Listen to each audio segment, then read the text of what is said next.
Hello and welcome. Building a new video editing PC can be a great way to ensure that you have a machine that is powerful enough to handle the demands of video editing or gaming. When building a new video editing PC with a mix of new and old parts, there are a few things that you should consider to ensure that your machine runs smoothly and efficiently. Here are some steps you can follow.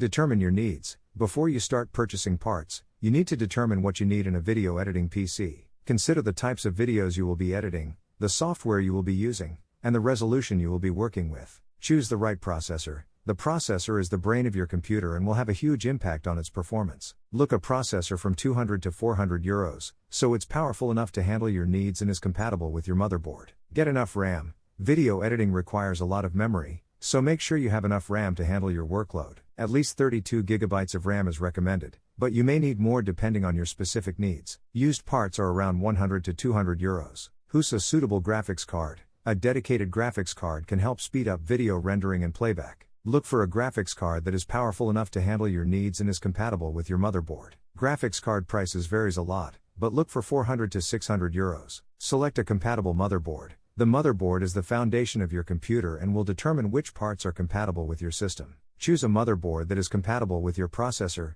graphics card, and other components like DDR5 for future-proof. Consider using old parts. You may be able to save money by reusing some of your old parts, such as your hard drive, power supply, or case.